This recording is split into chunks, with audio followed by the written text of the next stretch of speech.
दोस्तों, पिछले वीडियो में हमने जाना है कि कैसे द्रोणाचार्य दुर्योधन को एक अवैध कवच से सुरक्षित करके अर्जुन को रोकने के लिए भेजे ताकि वो अर्जुन को युद्ध में उलझाए रखे शाम तक और जयद्रथ बच जाए।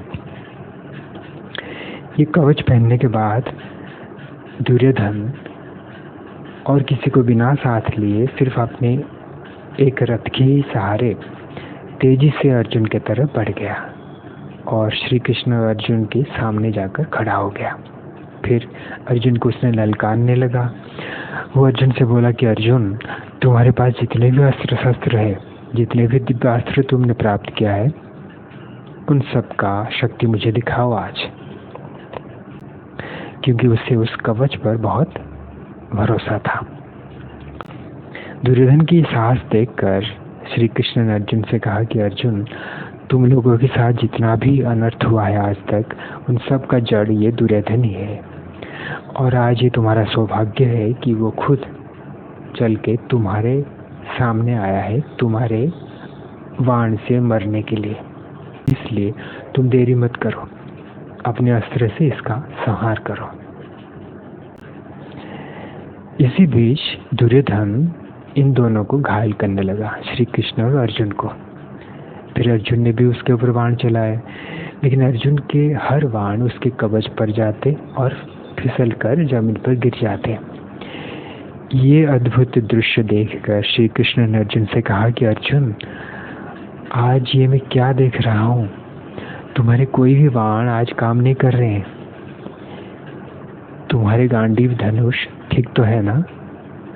तुम में वो पुराना ताकत और शक्ति अभी भी है ना? तब अर्जुन थोड़ा सोचने लगे और बोले कि कृष्ण, मुझे पूरा यकीन है कि द्रोणाचार्य ने दुर्योधन को उस अवैध कवच से सुरक्षित कर डाला है। उस कवच के बारे में सिर्फ द्रोणाचार्य को पता है और उनसे मैंने भी सीखा है।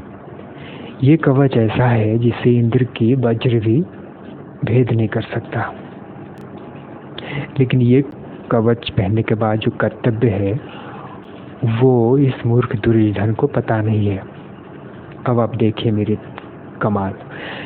ऐसा कह के अर्जुन ने एक बाण निकाला, उसको मानवास्त्र से अभिमंत्रित किया और बस छोड़ने ही वाले थे तो कहीं से अश्वत्थामा ने सर्वास्त्र घातक अस्त्र का प्रयोग करके इस मानवास्त्र को काट डाला।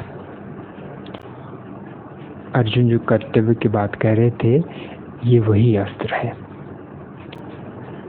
ये अस्त्र कट जाने के बाद अर्जुन इसका दोबारा प्रयोग नहीं कर पाए, क्योंकि जो कोई भी इस मानवास्त्र का दोबारा प्रयोग करता है, ये अस्त्र उस प्रयोग करने वाले को और उसकी पूरी सेना को संहार कर डालता है।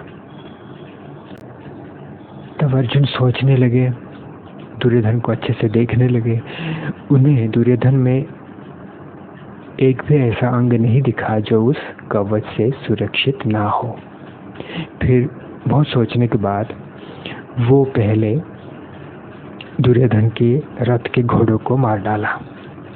फिर अपने बाण से दुर्योधन के दस्ताने को काट डाला।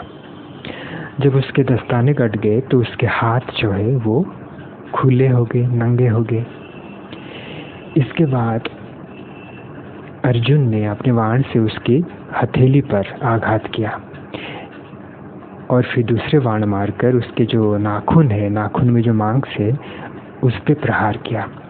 तो ये हथेली और नाखून में जो मांस, ये वो अंग है जो कवच से सुरक्षित नहीं थे। जब अर्जुन के बाण दुर्योधन के नाखून पर आघात किए तो दुर्योधन को इतना दर्द हुआ कि वो सब कुछ छोड़कर वहाँ से भाग निकला। तो इसी तरह से अर्जुन ने अपनी बुद्धि के द्वारा दुर्योधन को अपने रास्ते से हटाया। लेकिन जयद्रथ तक जो रास्ता था उनमें सिर्फ दुर्योधन एक ही रुकावट नहीं था, और भी काफ़ी सारी रुकावटें उनके मार्ग में इंतज़ार कर रहे थे।